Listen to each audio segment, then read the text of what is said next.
So today, as we dive in our fourth week of our series, The Final Say, I remember a pastor wrote a book in 1985, and in his book, he remember and he shared the story of a woman attended his church on Easter Sunday or Resurrection Sunday. And the pastor don't know this person, and the woman was so excited. Sobrang manghana po kasi ang daming tao on that Sunday. Ang daming tao, parang sabi, I've never imagined a people parang ganito every Sunday, people like that. And he said, and after the service, and so ito na yung parang victory babay po natin, babay. So, and then he approached the pastor and shook hand with him, and then he said to the pastor, and he said, "Do you suppose it will make any difference?" And the pastor held her hand and asked, "What do you mean? What do you mean when you say, will what make a difference?" And she said, "Easter or Resurrection Sunday. Will Resurrection Sunday or will resurrection make any difference for all these people? Or will life tomorrow be the same as it was yesterday?" In short, her questions is, will the resurrection of Jesus make any difference in your life? Because Jesus rose from the dead, will our lives have an implication? Will that make any implication in our lives? Will this week or month or year or even afterlife will be different for you because he rose from the dead? And this is exactly what Apostle Paul was emphasizing in our text today and for the whole chapter of 1 Corinthians 15. Paul said Jesus resurrected and Jesus has the final say. Pag sinabing final say, done deal, wala na pong kailangan ma-add on to that. Jesus has the final say. Death has not the final say in our lives. Anxiety, depression, failure has not the final say. Jesus and his resurrection has the final say. And knowing that death is not our end, we will resurrect in the future. And how should we live today? Because, let me say, what we believe about the future determines how we live in the present. After the service a while ago, I got the chance to pray for someone. And after praying, sabi ko, anything I can pray for you. And she said, she's a second year student in PUP. And she said, pray for me. My father passed away last week. And libing niya lang po last week. And sabi niya, this message really, this message today it speaks and ministers to me. Because our understanding about the future determines how we respond and live in the present. And I hope and I pray that we will never outgrow the message of resurrection. And I hope that we will be excited as well because of the resurrection. We have purpose today and our life has meaning. Amen? O, tapos na. Pray na tayo. Tinapos na, di ba? So let's turn to 1 Corinthians 15.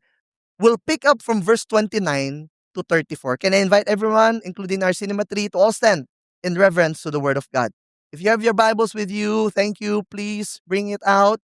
If you have your gadgets with you, go ahead and go to your Bible app and let's read the scripture for today. Verse 29. Paul said, "Otherwise, what do people mean by being baptized on behalf of the dead? If the dead are not raised at all, why are people baptized on their behalf? Why are we in danger every hour? I protest, brothers, by my pride in you, which I have in Christ Jesus our Lord, I die every day. What do I gain if, humanly speaking, I fought with beasts at Ephesus? If the dead are not raised, let us eat and drink, for tomorrow we die. Do not be deceived. Bad company ruins good morals. Wake up from your drunken stupor, and as is right, and do not go on sinning. For some have no knowledge of God. I say this to your shame." This is the word of the Lord. Let us pray. Father, we thank you, God. Let your word bring encouragement to our soul today. Lord, we say thank you for the answered prayers, God. thank you for all that you've done for the rest of the week, God. And thank you, Lord, even God, for those prayers, God, that will be answered in your timing and in your will.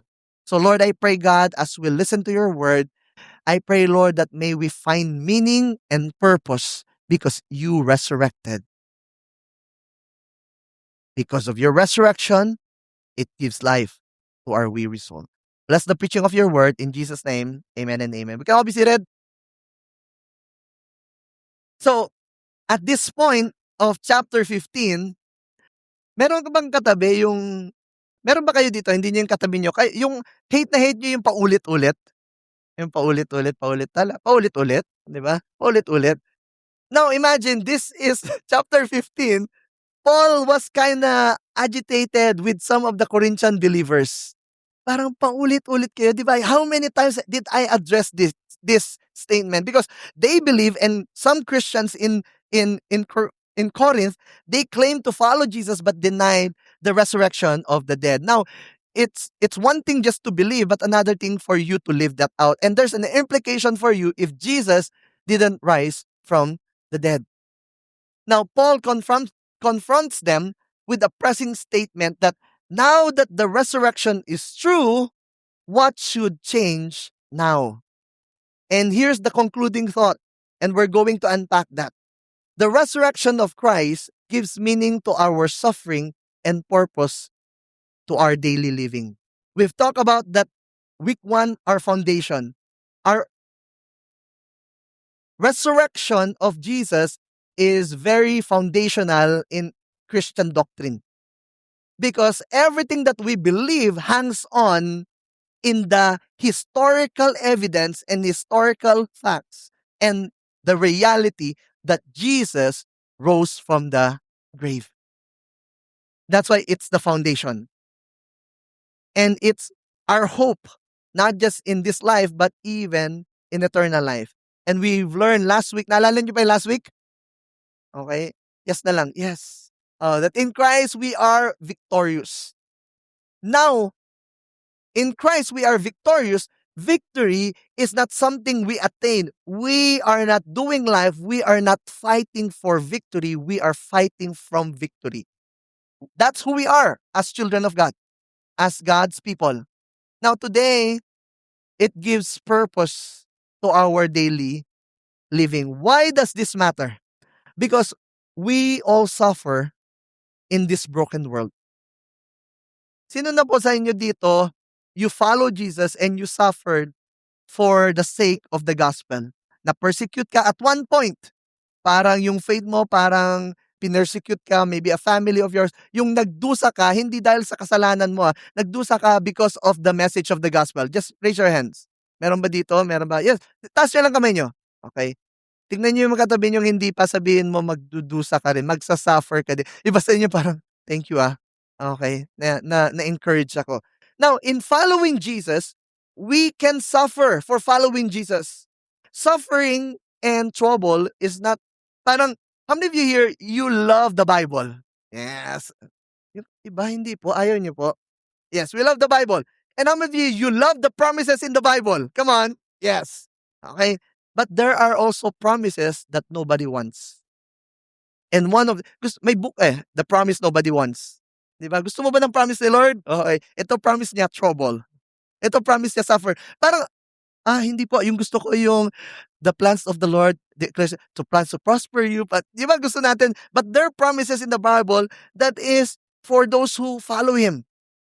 You need to deny yourself. So, we all suffer in this broken world, and we suffer because of evil. And many times, because of people that is against our faith. And that's why we need to understand the purpose. We all need purpose.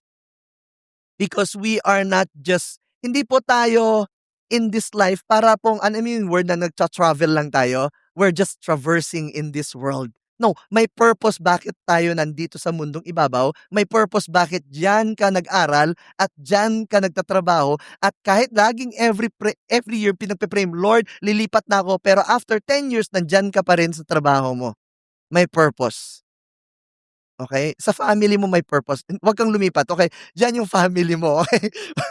May purpose yan. So, in our preaching discussion, I get this from our friend. He said this and complete the statement. Ito yung statement. Kung hindi lang din blank, wag na lang blank. Okay? Iba sa inyo, iba na iniisip. Grabe. Okay? Meron ba dito estudyante? And you are, wow, estudyante. Siguro sa estudyante, kung hindi lang din naman ako papasa, wag na lang mag-aral, 'di ba? Wag kayong mag-amen, okey? 'Di ba? Pero kahit di papasa, mag-aral kayo, okey? Papasa kayo naalala ko yung teacher ko, daming kuwento 'no? Naalala ko teacher ko sabi niya either ang subject niya lang bibigay niya lang raw, 1 ay yun yung mataas, 3 yung pasang-awa, and then 5 yung bagsak. Sabi niya, "In this class, I only give 1 or 3." Sabi niya, "Eh, paano pa tayo mag-aaral? So, kung nag-absent ka raw hindi ka na 'wag ka ng pumasok." Parang gano'n siya. So, pang estudyante, kung hindi ka naman ako papasa, 'wag na lang mag-aral. Sa mga nagtatrabaho at mahal ang trabaho nila, yes. Eto, kung hindi lang din kikita, 'wag na lang magtrabaho, 'di ba? Parang puwede 'yan. At sa mga taong nagmamahal, kung hindi lang din siya, 'wag na lang magmahal. Yes! Hashtag, 'di ba? Okey, ayoko na, may gusto kong sabihin pero I keep it to myself. Parang gano'n, Lord, kung hindi na 'pag pinressure si Lord, Lord kung hindi na lang siya, yun Lord, yung nagtaas ng kamay, "Wag na lang Lord." Kalimutan ng marriage. Wow, si Lord pa yung pinressure mo, 'di ba? Lord kundi kung bibigay natin kay Paul, here's what Paul saying, parang in his logic and in his trail of thought, kung hindi lang din siya na-resurrect, 'wag na lang tayong maniwala na may purpose ang buhay. Because the resurrection of Christ gives meaning to our suffering and purpose to our daily living. And I hope that in view of his resurrection, it has a tremendous implication to our present daily living. Let's unpack. First, the resurrection of Christ. 1 Corinthians 15 verse 29 says, "Otherwise, because this is a tricky verses. What do people mean by being baptized on behalf of the dead? If the dead are not raised at all, why are people baptized on their behalf?" Now, hindi po siya, he's not talking about the water baptism na pinakita ko kanina, okay? This water baptism, hindi po siya baptizing on behalf of the dead. Paul mentions practice of Corinthians called baptism on behalf of the dead. Parang ganito po, they believe in water baptism. They believe that. Now, if meron silang kamag-anak na namatay pero hindi nakapag-water baptize, they believe on the water baptism on their behalf. Parang kami na lang yung mababaptize ulit, parang 'di ba, parang vicarious experience 'yun nung yung kapatid or kamag-anak namin. So Paul was saying like, if you don't believe, nagbibinata, if you don't believe in the resurrection of the dead, why are you practicing this? Why are you practicing these things?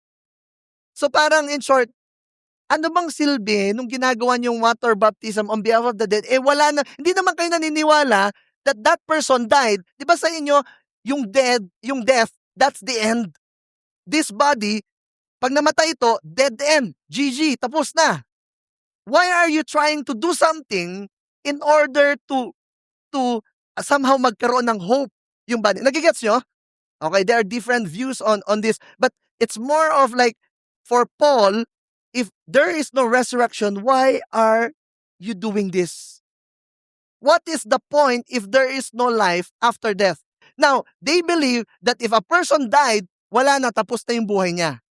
And why are you practicing the water baptism on behalf of the dead? Eh wala naman to, di ba? Let me just be clear. Paul was not endorsing nor any of the scriptures spoken in any pages of the scripture about believing about water baptism on behalf of the dead. He is merely using a practice that they do to prove the point. And he was saying, why are you doing it? Unless, ito na po, unless you believe on the resurrection of the dead. Because what you believe, it contradicts to what you oppose. Ano? What you do contradicts to what you believe. Because you don't believe in the uh, uh, uh, for the raising of the dead. You don't believe in the resurrection. But your practice, it seems like you believe it. Could it be that you are now believing on the resurrection of the dead? And the resurrection is believable. And that is why we can have hope. Hope is not just an illusion, it has a true source. That's why when you look at the scripture and says, when the disciples from the two Marys, the spice girls, now that going and bringing spice, when they went there, the tomb was empty. It means that our hope is not just illusion, our hope has a true source, and that is our Lord Jesus Christ. The resurrection of Christ has a powerful implication in the way we believe and how we live. Kaya po, pag tinignan nyo mga kapatid, wala po kayong masyadong nakikita na theory and strong opposition on the birth of Christ. I think majority, not every religion, but people believe that Jesus was born. Okay, tignan mo katabi mo, naniniwala naman na pinanganak si Jesus, right? Wala po kayong masyadong maririnig na yung magpapakamatay para ipaglaban na hindi pinanganak para raw si Jesus biglang bumaba. Okay? No. He was born, he became a baby but never stayed a baby. Okay? And he grew up and then he did his ministry. When you look at his death, wala masyadong nag-oppose ng death ni Jesus. He died. So he was born and then he died. Walang problema doon. Pero alam niyo ang karamihan ng mga opposition and lahat ng theories is on his resurrection. Why? Ask me why. Because if the resurrection is true, then everything that he said is true. And many people, even today, even in Israel, many people still believe that Jesus never came, he never died, and never resurrected. And let me just get this excerpt from Tim Keller, the late Tim Keller, in his book, The Reason for God, Belief in an Age of Skepticism. And he said, if Jesus rose from the dead, then you have to accept all that he said. If he didn't rise from the dead, then why worry about any of what he said? The issue on which everything hangs is not whether or not you like his teaching, but whether or not he rose from the dead. In short, if you believe that Jesus rise from the dead, how many of you believe that Jesus rise from the dead? Then you should believe all the things that he said. That he is the only way, the truth, and the life, and no one comes to the Father except through him. And he is the only one that can satisfy us. When Jesus said, this is the truth, this is life, whether we like it or not, whether we feel it or not, we hold on to his truth because he has the final say. When Jesus said, come, all you are weary and burdened, and I will give you rest. The true rest and lasting peace only comes to Jesus Christ. So whether we like it or not, when Jesus calls us, premarital sex is sin, whether we feel it, we like that, we don't like that, hindi yun yung issue. You believe his resurrection? Yes, then all that he claimed, who he is, and what he has done is true. Amen? And how many of you here, because of Christ, we can have hope? How many of you here, because of Christ, we have freedom? Come on. Because of Christ, victory is not something that we have. Victory is something that is, it's reality to every believer. And that's why if you're losing hope, remember, the tomb is empty and he rose from the grave. The resurrection of Christ gives us hope in our present reality. The resurrection of Christ gives meaning to our suffering and purpose to our daily living. Second, i-unpack natin, meaning to our suffering. So the resurrection of Christ, it gives meaning to our suffering. 1 Corinthians 15 verse 30 to 32. He said, "Why are we in danger every hour? I protest, brothers, by my pride in you, which I have in Christ Jesus our Lord. I die every day." Say with me, I die every day. Say, I die every day. Now, let me say this. There's a scripture, death to self. If anyone is in Christ, he must die to self. Okay? He must die to self. Ibig sabihin nun, your flesh desires, you should die to your pride, die to your self desires. Okay? Now, Paul is not pertaining to die to self about flesh desires. He was literally talking about someone, not someone, people wanting to kill him. And his life is in danger. And he said, "What do I gain if, humanly speaking, I fought with beasts at Ephesus?" Now, Paul was writing, he was not in Corinth. He was writing to the Corinth believers while he was in Ephesus. And we could see in Ephesus where Paul engaged in fierce struggle with people in the church and even outside the church. That's why Paul was saying, why am I risking my life on something that is not true? Why am I trying to suffer? Why am I trying to put my life in danger and risking everything if the resurrection is not true? Vice versa. Because of the resurrection, everything that I do has meaning. And he was opposing people, and that word fought with beast, hindi po siya literal na beast na, okay? Biglang may bear, okay? Okay, beast, okay? Hindi po literal. These are people na parang gusto siyang talagang, siya po'y pinag-uusapan kasi. Si Paul po'y pinag-uusapan sa Reddit. Siya, hashtag, how to kill Paul. Okay? Apostle Paul.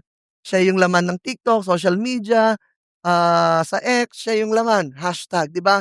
And many people, di ba, meron silang ano rin, um, um, mga best practices pa.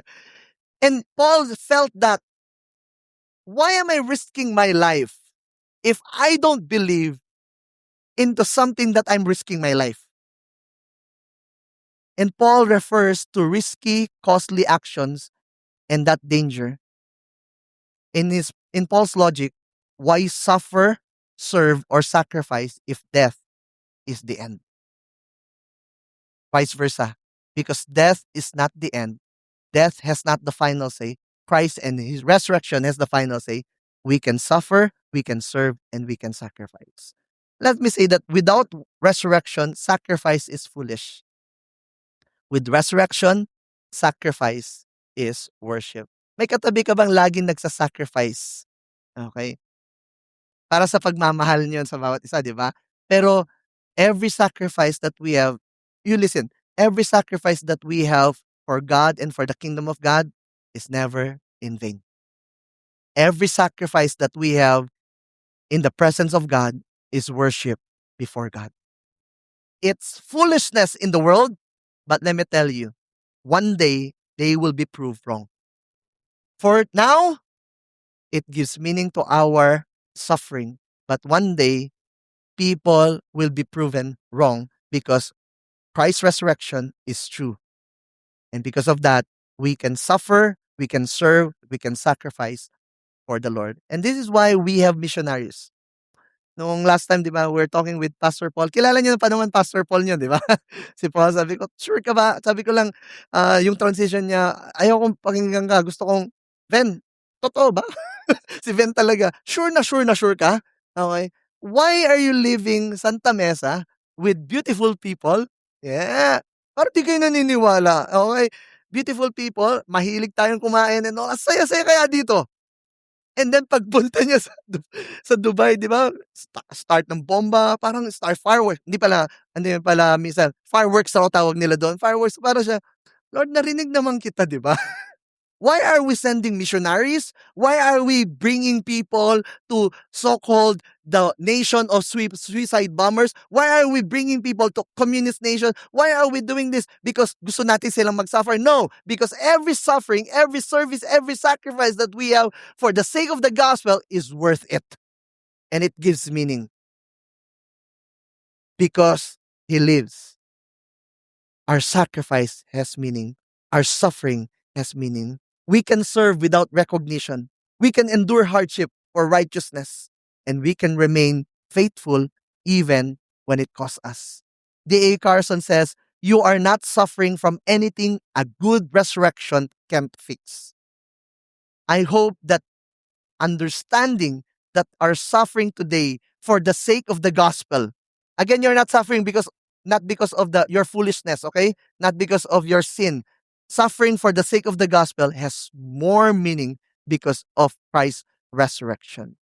And because of that, we can have hope for healing now because ultimate healing happens in resurrection.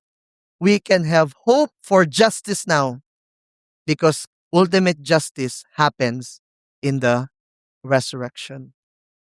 And many times, I don't know if you've been wrongly accused or being parang you are working and you want to do what is right, and yet your boss try to ridicule you, try to um, um, persecute you because of your faith.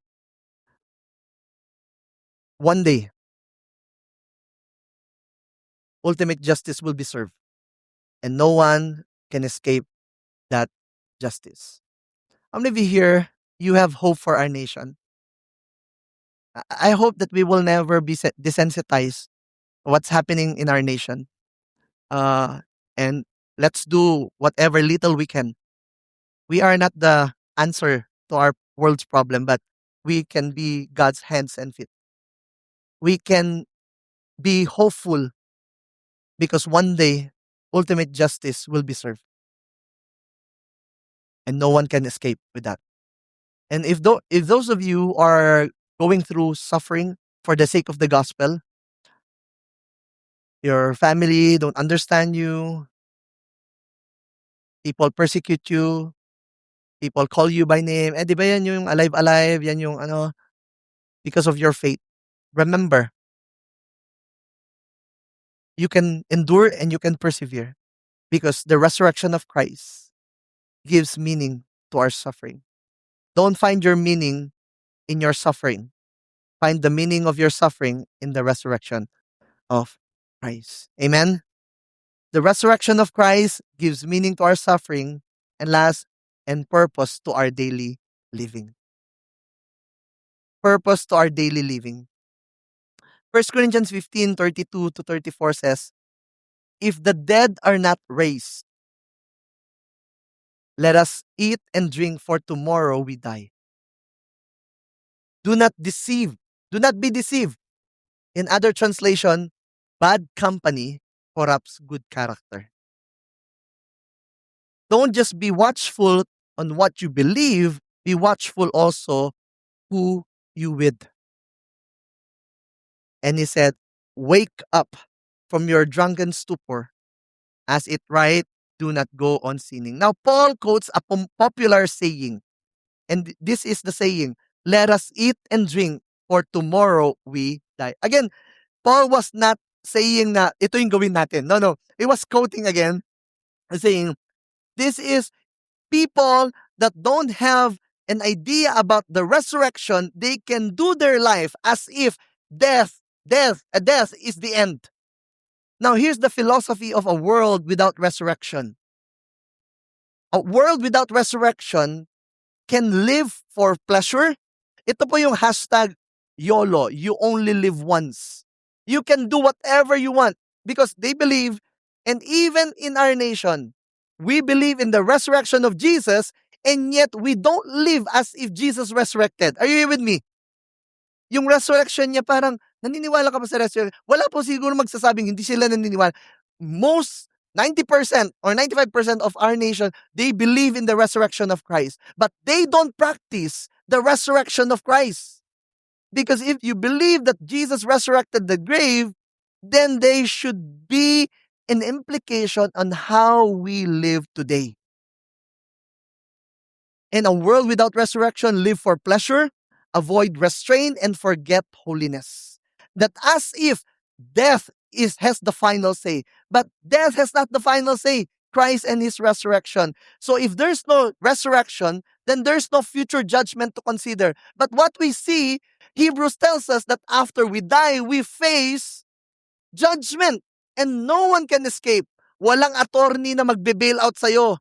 Okay? Yung yaman, yung yaman na meron ka, hindi mabe-bail out. And that will decide it if you will be in the kingdom of God or in the eternal separation from God, where all his wrath will be experienced. If there's no future judgment to consider, if there's no resurrection, then there's no future judgment to consider. Then life is lived only under the sun, just like what Ecclesiastes tells us. But the resurrection of Jesus calls us to intentional holy living. Now, how if you hear you're a student?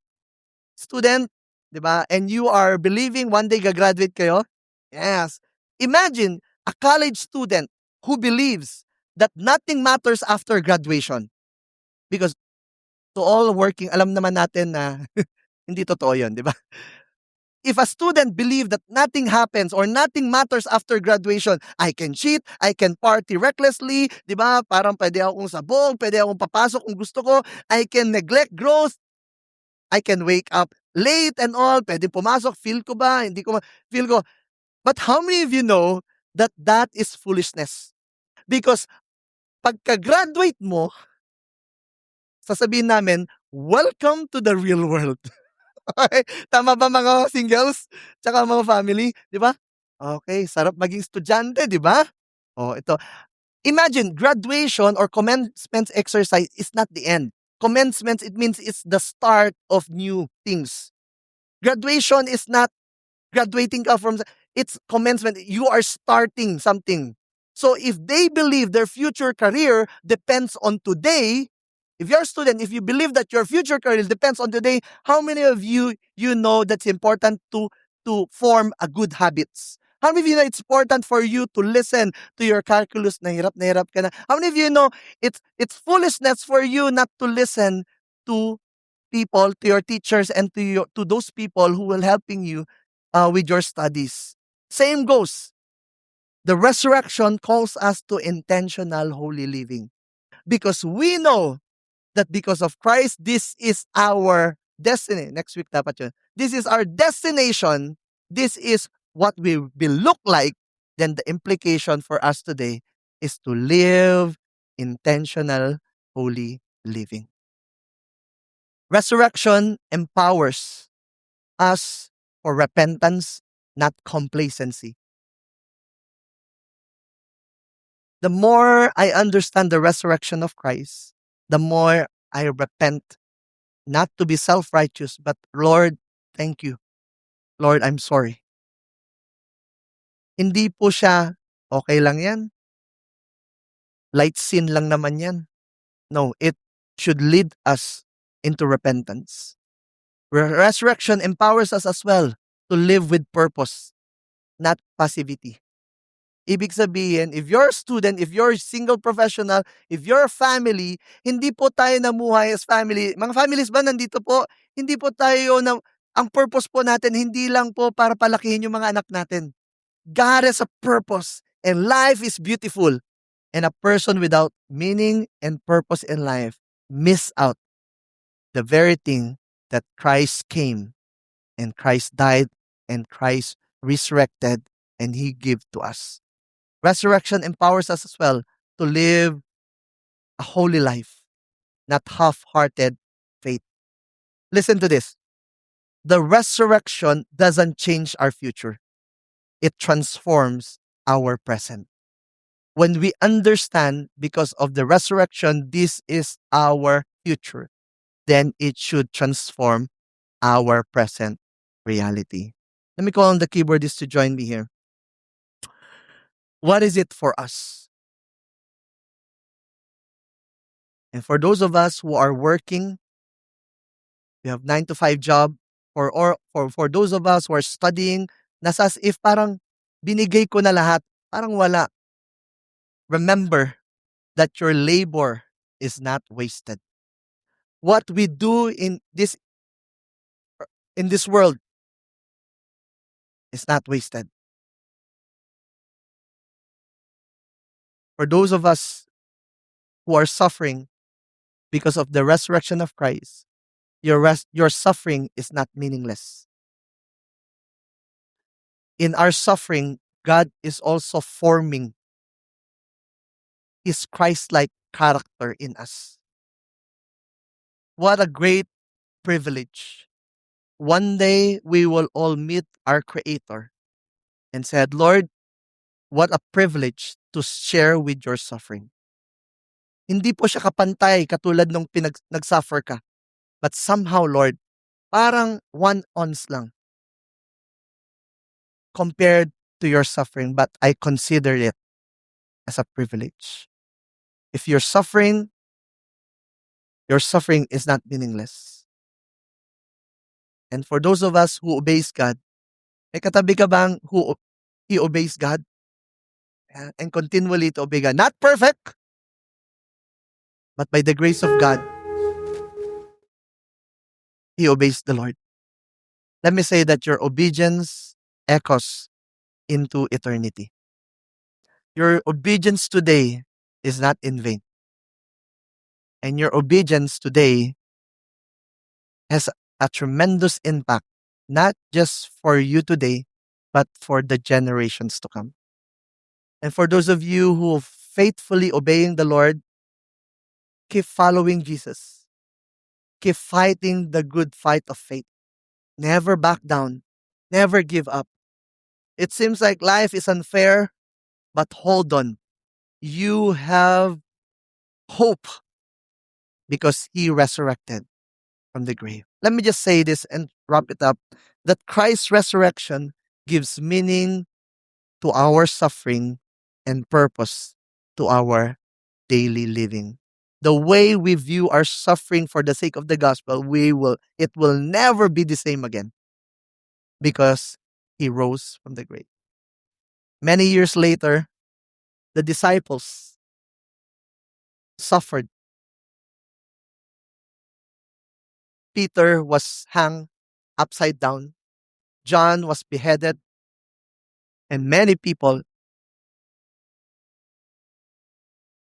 John the Baptist rather, but John, the disciple, nagpunta siya sa island of Patmos. And many disciples have experienced suffering, but they've suffered joyfully and knowing that it's all worth it. You know, I didn't say this kaninang 9. You know what happened after the death of Christ? All the disciples went back to their old life. Na parang wala nang saysay yung buhay. You know the story. In John 21, Jesus appeared not just to the women, and he said, tell to my brothers, I will meet them.